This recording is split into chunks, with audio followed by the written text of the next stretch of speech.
ফরিদপুরের বোয়ালমারীতে নবাগত থানা ভারপ্রাপ্ত কর্মকর্তা আনোয়ার হোসেন প্রেস ক্লাবের সাংবাদিকদের সঙ্গে মত বিনিময় সভা করেছেন। সভায় ওসি আনোয়ার হোসেন বলেন, আইন শৃঙ্খলা রক্ষা ও অপরাধ দমনে গণমাধ্যমের সহযোগিতা অত্যন্ত গুরুত্বপূর্ণ। সাংবাদিকদের সঠিক তথ্য পরিবেশন সমাজে ইতিবাচক পরিবর্তন আনে।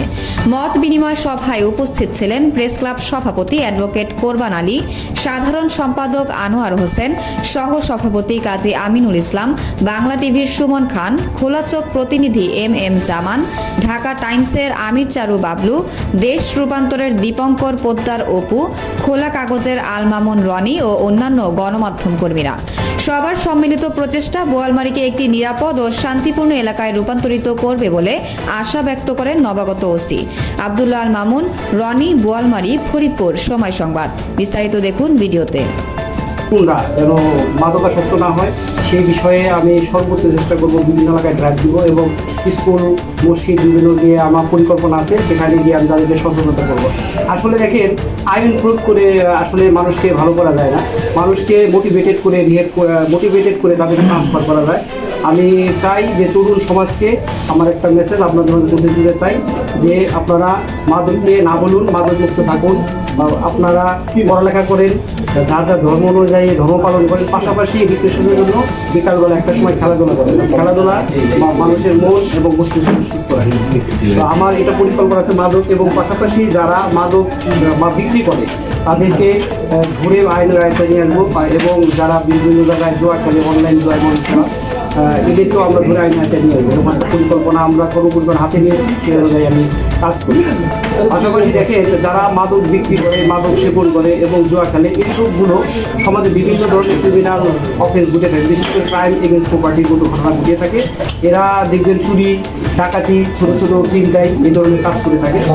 এই দেখা যায় যদি মাদক সেবন যারা করে এবং যারা জুয়া খেলে তাদেরকে আমরা আইন হাতে নিয়ে আসতে পারি, তাহলে আমার এই বড় বড় যে অপরাধগুলো ঘটে, চুরি, ডাকাতি, চিন্তায় মতো ঘটনা, এগুলো থেকেও আমরা রেহাই পাবো। এই জন্য আমি আপনাদের মাধ্যমে বার্তা দিতে চাই, যারা মাদক বিক্রি করে এবং মাদক সেবন করে এদেরকে আমরা অবশ্যই আইন আওতায় নিয়ে আসবো। ধন্যবাদ। এখানে আপনাদের মাধ্যমে একটা প্রচার করতে চাই, পাশাপাশি আমার স্কুল কলেজে যে শিক্ষকগুলো আছে তারা যেন তাদের বাচ্চাকে মোটিভেটেড করে যে তোমরা কাকে টিচ করছো, এটা তো একটা অন্যায়। তোমরা নারীকে সম্মান দাও, কারণ নারী একটা সম্মানের জায়গা। তোমার মা বোন আছে, আমার মা বোন আছে, তুমি কাকে টিচ করছো? তো যারা এখানে ইফটিজিং করবে, আমি যে আমি তাদেরকে ইউনো মহোদয়ের সাথে বিষয়ে কথা বলবো, নিয়ে তাদেরকে ভ্রাম্যমাণের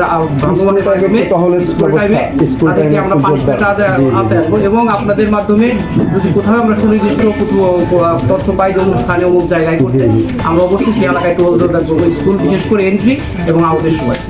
ধন্যবাদ।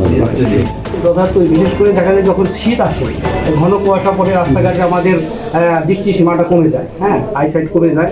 তো এই শীতের মধ্যে দেখা যায় যে মানুষ ঘুমায়ও বেশি, মানুষ গভীর ঘুমে আচ্ছন্ন থাকে।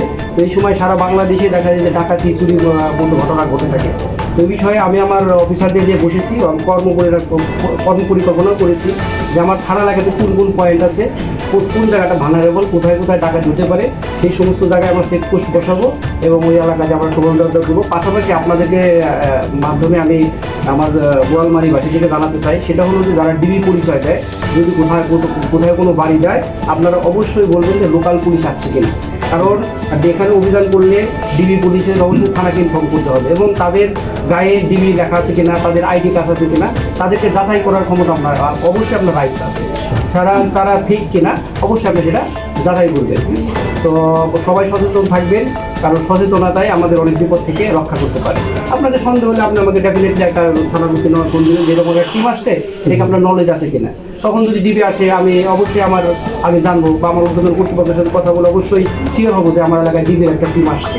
তো অবশ্যই আপনারা রাতের বেলায় যদি ডিবি পরিচয় দিয়ে কেউ কোথায় আসে, বিশেষ করে সিভিল পোশাকে, তাহলে অবশ্যই আমরা থানাকে অবহিত করার জন্য বিনীত অনুরোধ জানাচ্ছি।